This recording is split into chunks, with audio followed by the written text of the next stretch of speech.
Horas, apa kabar? Semoga Anda sehat selalu dan tetap semangat untuk belajar. Pada video pembelajaran ini berisi materi praktikum tentang pengenalan dan implementasi graphical user interface pada aplikasi Java dengan menggunakan paket Swing.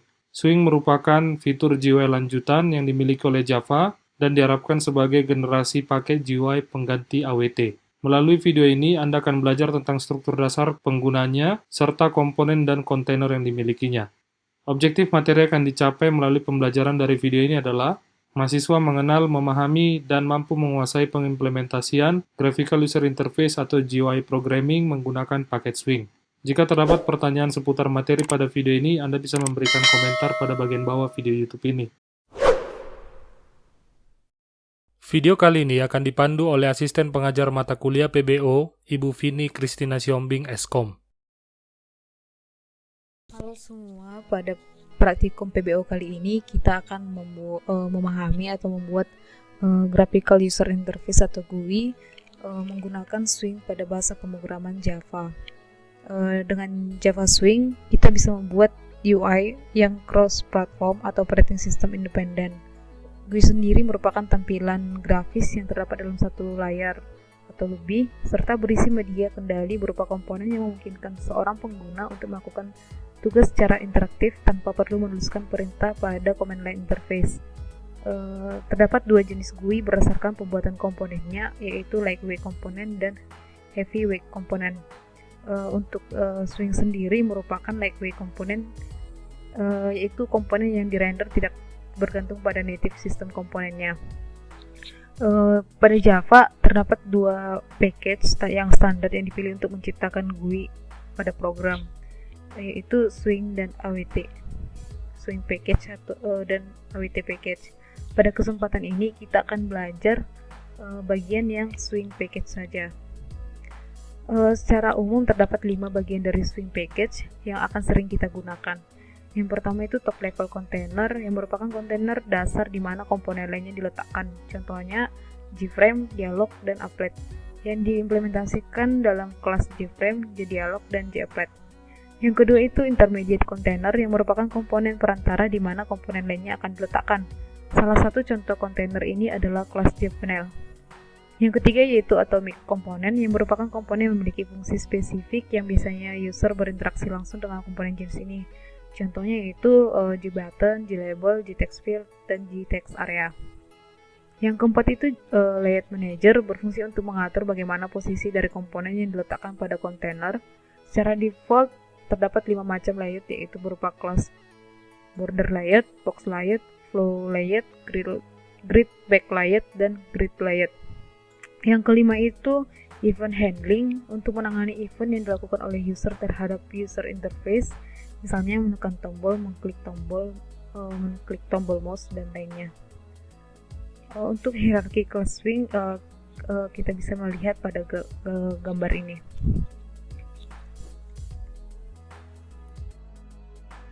Praktikum yang pertama ini kita akan mengimplementasikan bagian top level container, yaitu menampilkan frame dengan extend class JFrame. Nanti juga kita akan menampilkan frame tanpa extend JFrame. Sebelum membuatnya, kita perlu membuat sebuah project baru. Di sini pilih JavaFX.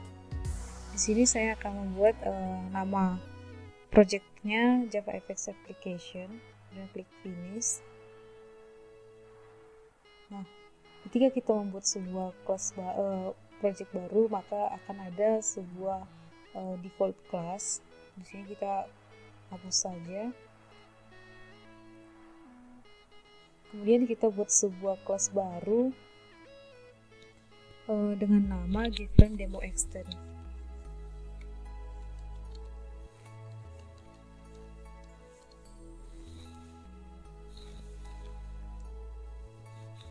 Kemudian klik Finish. Berikut merupakan kode program untuk membuat frame dengan extend JFrame. Di sini kita akan run filenya, maka akan ditampilkan sebuah frame kosong dengan nama demo extend JFrame sesuai dengan yang kita buat di sini. Di sini juga saya mau ngingetin kita bisa mengatur posisi ukuran dari frame kita ini dengan membuat set size, buatlah visible-nya true. Nah, di bagian top level ini juga kita bisa membuat frame tanpa extend kelas JFrame. Kita buat sebuah kelas baru namanya JFrame demo.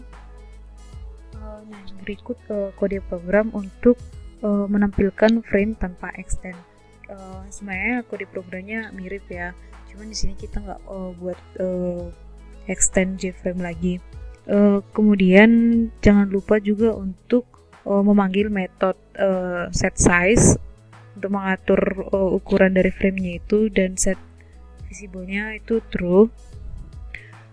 Kemudian perlu diperhatikan ketika kita menutup aplikasi, programnya masih berjalan. Agar program diterminasi ketika aplikasi ditutup, tambahkan kode program berikut. Kemudian kita boleh run filenya, akan ditampilkan sebuah frame baru, yaitu JFrame demo sesuai nama frame yang kita buat. Selanjutnya kita akan belajar beberapa contoh dari atomic component. Yang pertama itu kita akan mengimplementasikan contoh dari atomic component, yaitu glabel. Di sini kita menambahkan sebuah kelas baru. Di sini saya buat namanya glabel dan finish. Berikut kode program untuk mengimplementasikan glabel. Pertama kita perlu mengimport Java Swing JFrame dan label. Kemudian itu kita mendeklarasikan variabel untuk frame dan label, dan membuat nama frame dan isi dari label kita itu. Kemudian di sini metode untuk ngeset supaya frame kita itu berada di tengah. Kemudian ini ukuran frame-nya itu, dan untuk metode visible-nya. Di sini juga kita harus membuat kode program untuk menambahkan label ke dalam kontainer, dan ini merupakan kode program main metodenya. Kemudian kita akan run filenya, maka akan ditampilkan sebuah frame yang bernama glabel, dan isi dari labelnya itu contoh sebuah label dalam frame seperti yang kita deklarasikan sebelumnya. Selanjutnya kita akan belajar contoh atomic component lainnya, yaitu JButton. Di sini kita akan membuat sebuah kelas baru. Namanya di sini saya buat JButton, kemudian klik finish. Berikut untuk kode program untuk membuat JButton, sama seperti yang tadi juga untuk glabel, kita perlu untuk menambah import Java Swing JButton. Kemudian kita deklarasikan variabel yang dibutuhkan. Kemudian di sini kita buat juga seperti tadi untuk frame, label, dan JButtonnya. JButtonnya namanya click me. Di sini juga sama, untuk mengatur metode untuk mengatur frame supaya di tengah, size dari framenya, metode visible-nya, kemudian untuk metode untuk keluar dari program atau terminasi. Kemudian di sini untuk menambah label dan button ke dalam kontainer, sama juga seperti tadi, ini untuk main metodenya. Kemudian kita akan run filenya. Nah, di sini terlihat hanya sebuah button, untuk labelnya tidak terlihat. Ini karena belum ditentukan layout manager pada frame, sehingga komponen yang terakhir ditambahkan yang akan terlihat. Kemudian kita akan lanjut ke contoh atomic component lainnya, yaitu GTextField. Sama seperti yang tadi, kita buat sebuah kelas baru. Di sini saya buat namanya GTextField. Oke, ini merupakan kode program untuk bagian yang text field. Di sini kita tambahkan satu Java Swing untuk text field, kemudian kita tambahkan satu variabel untuk text field juga. Di sini kita buat untuk text fieldnya. Di sini sama seperti kode sebelumnya, untuk ngeset frame-nya berada di tengah, size dari frame-nya itu, metode visible, dan metode untuk terminasinya. Kemudian di sini kita tambahkan satu baris untuk menambahkan label, button, dan text field ke dalam kontainer. Kemudian ini sama seperti sebelumnya juga untuk main metodenya. Jadi kita akan run filenya, maka akan tampilkan sebuah frame yang berada di tengah dengan sebuah text field. Di sini kita akan mencontohkan untuk mengisi text fieldnya. Misalnya ini, saya senang kuliah PBO. Nah, sama seperti yang sebelumnya, yang terakhir ditambahkan yang akan tampil untuk label dan buttonnya tidak nampak lagi karena layarnya belum diatur. Selanjutnya kita akan masuk ke bagian small package yang ketiga, yaitu intermediate container, yang merupakan komponen perantara di mana komponen lainnya akan diletakkan. Yang salah satu contohnya itu kan host gPanel. Jadi kita akan mencontohkannya. Kita buat sebuah kelas baru, saya buat namanya fuse gPanel. Oke, ini merupakan kode program untuk gPanel-nya. Pertama kita mau import library yang kita butuhkan. Kemudian di sini bagian kelas untuk bagian variabelnya kita ada buat frame, text field, button sesuai dengan komponen yang akan kita tambahkan ke komponen panel ini. Kemudian di sini bagian kelas untuk frame, nama frame-nya itu my calculator, sama dengan yang sebelumnya untuk ngeset frame-nya di tengah, metode untuk visible, dan metode untuk mengakhiri proses terminasinya. Kemudian di sini ada komponen yang ditambahkan ke panel tersebut. Nanti kan akan ada dibuat di frame-nya itu akan ditambahkan menu, kemudian ada panel bottom dan panel layout gitu. Kemudian di sini juga ada komponen untuk menunya, ada reset, exit, view, standard, scientific, dan pilih menu item itu ada scientific nanti. Kemudian di sini juga kita membuat bagian kelas untuk komponen text field. Kemudian di sini komponen untuk bottom. Di sini nanti kita akan mengatur lebar dan tinggi dari button itu. Di sini ada 6 button yang akan kita buat dalam panel tersebut. Di sini kita tidak ada mendeklarasikan main metodenya, jadi kita butuh untuk membuat sebuah kelas baru untuk bagian main metodenya. Di sini saya buat namanya demo gPanel. Berikut untuk main method untuk gPanel-nya, kita perlu di sini mengimport file untuk fuse gPanel yang kita buat sebelumnya.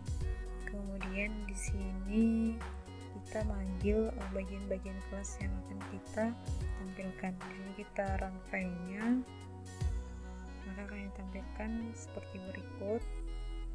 Dimana tadi kita deklarasi kita buat komponen-komponen bagian button, text field seperti yang kita buat. Ini juga ada menu file seperti yang kita buat di sini untuk making menu. Kemudian untuk view ada standar dan simplify gitu. Opsi lain dalam menentukan posisi komponen adalah dengan menggunakan metode setBound. Untuk membuatnya kita perlu membuat sebuah kelas baru. Di sini saya buat namanya fuse setBound. Berikut kode program untuk setBound yang akan kita gunakan. untuk mengatur posisi komponen. Pertama kita akan mengimport library yang kita butuhkan. Kemudian di sini ada mendeklarasikan variabel di dalam kelasnya, yaitu ada frame, panel, button. Kemudian di sini ada kelas baru untuk menampung frame. Di sini nama frame-nya melihat demo. Kemudian panelnya, kemudian button yang akan kita atur. Di sini juga kita akan mengatur frame seperti pada kode program sebelumnya, mulai dari size, visible, dan untuk terminasinya. Kemudian di sini untuk add komponen yang tadi set bound-nya, kemudian di sini merupakan value ukuran dari button yang ini. Misalnya untuk button A atau 1 ukurannya 70, 10, 59, 20. Kemudian di sini dibuat satu baris untuk mypanel.setLayout. Jika menggunakan setbound harus set layout dulu terlebih dahulu. Untuk melakukan run file ini kita tidak bisa langsung karena tidak terdapat main method pada file ini. Maka kita perlu membuat sebuah file atau kelas baru. Kita beri nama setbound demo. Kemudian klik finish. Berikut merupakan kode program untuk main method untuk merun file setbound yang tadi kita buat pertama. Kita run filenya, maka akan dikeluarkan output seperti ini. Tadi kan kita membuat button 1, 2, 3 dengan ukuran yang berbeda-beda, maka akan dihasilkan button 1, 2, 3 yang merupakan komponen dalam panel ini yang modelnya 1, 2, 3 dengan ukuran yang berbeda-beda. Selanjutnya kita akan mempelajari bagian dari swing package lainnya, yaitu layout manager. Layout manager ini digunakan supaya komponen tidak saling menimpa, sehingga perlu mengatur letak komponen pada frame menggunakan layout manager. Contoh dari layout manager itu kan ada satu, yang pertama itu flow layout, yaitu mengatur letak komponen di dalam kontainer. Nah, untuk membuatnya kita perlu membuat sebuah kelas baru. Ini saya beri nama flow layout. Nah, berikut kode program untuk membuat flow layout sebagai layout manager yang ada pada swing package. Pertama itu kita melakukan import library yang kita butuhkan. Kemudian di sini saya membuat mendeklarasikan kelas baru yaitu jframe. Kemudian untuk bagian frame-nya saya instansiasi. Kemudian buat metode untuk set visibility-nya, kemudian location-nya, dan untuk terminasinya. Kemudian di sini saya buat kelas untuk menambah komponennya. Nanti di frame kita itu akan dibuat button-button A sampai F, di mana akan diatur layout-nya. Kemudian di sini saya menggunakan metode set layout untuk mengatur layout-nya. Kemudian untuk melakukan file ini kita tidak bisa langsung karena di sini tidak terdapat main metodenya, sehingga kita perlu membuat sebuah kelas baru untuk main metodenya. Di sini saya buat namanya demo layout. Berikut merupakan kode program untuk main method demo flow layout-nya tadi. Di sini ini merupakan main methodnya, dan ini merupakan setiap kelas yang ada di dalam set use flow layout ini.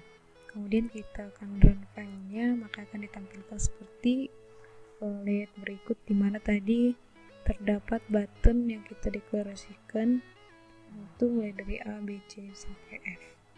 Berikutnya kita akan mempelajari contoh layout manager lainnya, yaitu border layout. Untuk membuatnya kita perlu membuat sebuah kelas baru. Di sini saya membuat namanya use border layout. Nah, berikut merupakan kode program untuk border layout-nya. seperti biasa kita akan mengimport library yang kita butuhkan, kemudian mendeklarasikan untuk JFrame-nya. Kemudian di sini kita akan membuat border layout-nya. Untuk pertama itu frame-nya seperti biasa untuk nama frame, kemudian metode untuk set visibilitasnya, kemudian location-nya, dan set default close operation atau untuk terminasinya. Kemudian di sini untuk menambah komponennya kita akan menggunakan metode border layout untuk mengatur setiap button di layout kita itu nanti. Kemudian kita di sini menggunakan metode set layout untuk frame-nya.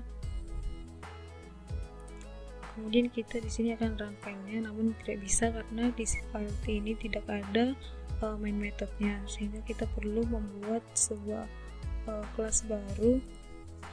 Di sini saya buat namanya demo border layout, dan klik finish. Nah, berikut merupakan kode program untuk main method untuk menjalankan use border layout.java yang tadi. Di sini kita akan mendeklarasikan main methodnya, kemudian menginstansiasi use border layout-nya, kemudian di sini akan dipanggil setiap kelasnya. Di sini kita akan mengganti method size menjadi pack, untuk tujuannya itu supaya ukuran kontainer otomatis disesuaikan agar seluruh komponen di dalamnya bisa ditampilkan. Nah, kita akan run filenya, maka akan ditampilkan seperti berikut ini. Kan tadi di sini kita membuat button-button untuk north, south, east, west, sama center. Nah, di sini karena kita sudah menggunakan metode pack, maka akan disesuaikan dengan ukuran dari frame itu. Selanjutnya kita akan mempelajari contoh layout manager lainnya, yaitu grid layout, yang merupakan salah satu layout yang digunakan untuk mengatur tata letak pada panel. Grid layout menempatkan komponen dalam bentuk rectangle grid yang membuat komponen-komponen yang punya ukuran yang sama dikumpulkan menjadi satu dan ditampilkan menurut jumlah baris dan kolom yang diberikan. Untuk membuatnya kita akan membuat sebuah kelas baru. Di sini saya memberikan nama use grid layout. Berikut merupakan kode program untuk grid layout yang akan kita buat. Seperti biasanya kita akan mengimport library yang kita butuhkan, kemudian mendeklarasikan kelas. Di sini untuk kelas frame-nya. Ini kita akan menambah komponen yang akan kita buat dalam panel tersebut, yaitu button 1 sampai 12. Kemudian di sini kita akan membuatnya dalam grid layout 3x4. Sebelum kita akan merunnya, cuman di sini kita tidak menemukan untuk main methodnya, maka kita perlu untuk membuat sebuah file baru untuk menampung main methodnya. Di sini saya buat nama demo grid layout. Kemudian berikut kode program untuk main method grid layoutnya. Di sini saya instansiasi untuk kelas use grid layoutnya dan kelas lainnya. Di sini saya menggunakan set pack menggantikan set size itu, metode set size untuk membantu kita supaya fit ke frame kita itu. Jadi saya akan runnya, maka akan dihasilkan sebuah frame dengan grid 3x4 seperti yang kita deklarasikan di sini, yang berisi button 1 hingga 12. Kan di sini kurang dari 13, berarti sampai 12. Contoh terakhir yang akan kita demokan pada praktikum ini yaitu contoh lain dari layout manager, yaitu grid back layout. Grid back layout ini merupakan layout manager yang sangat fleksibel, yang mampu untuk memposisikan komponen relatif terhadap komponen lainnya berdasarkan constraint tertentu. Dengan menggunakan grid back layout, kita dapat menciptakan layout apapun juga tanpa batas. Komponen disusun pada koordinat tertentu pada sebuah grid yang disebut dengan logical coordinate, yang berarti bahwa koordinat suatu komponen ditentukan oleh sekumpulan komponen lainnya. Baris dan kolom dari grid tersebut bersifat stretch yang bergantung pada size dan constraint yang miliknya. Sehingga tahu ya untuk bedanya dengan grid layout yang kita demokan sebelumnya. Berarti grid back layout itu lebih fleksibel. Untuk membuatnya kita perlu membuat sebuah kelas baru. Di sini saya buat namanya use grid back layout.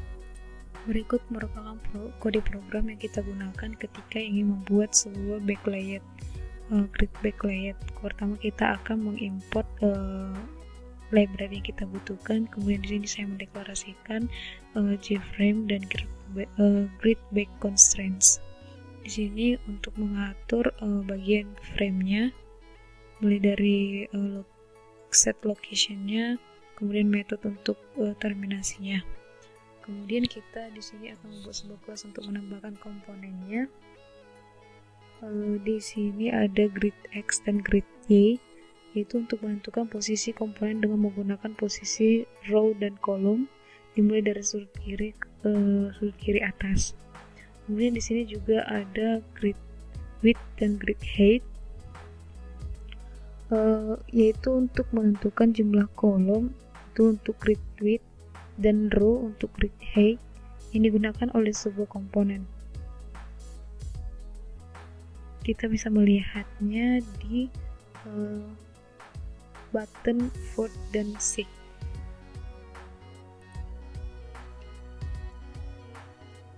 Kemudian kita akan run filenya, namun di sini tidak ditemukan untuk main metodenya, maka perlu kita buatkan sebuah kelas untuk menampung main metodenya. Di sini saya beri nama demo grid back layout. Berikut kode program untuk main method untuk merun grid back layout yang tadi kita buat. Di sini kita akan run, maka dia akan dihasilkan frame seperti ini. Kita cek kode programnya. Di sini kita lihat untuk button 4 dia mengambil 3 kolom, dimana itu bisa dibuktikan bahwa dia menggunakan grid width-nya 3, dimana tadi grid width itu kita gunakan untuk menentukan jumlah kolom yang digunakan oleh button ini. Kemudian di sini untuk button 6 di sini diatur untuk grid width dan height-nya 2, maka yang diambil adalah 2 kolom dan 2 baris. Jadi nampak jelas perbedaannya dibandingkan dengan grid layout yang biasanya, yang untuk grid back layout ini lebih fleksibel. Demikianlah untuk praktikum hari ini mengenai swing package, dan telah didemokan beberapa contoh yang terdapat pada bagian dari swing package itu. Di akhir praktikum ini kalian ditantang untuk membuat sebuah UI yang sederhana seperti gambar berikut ini.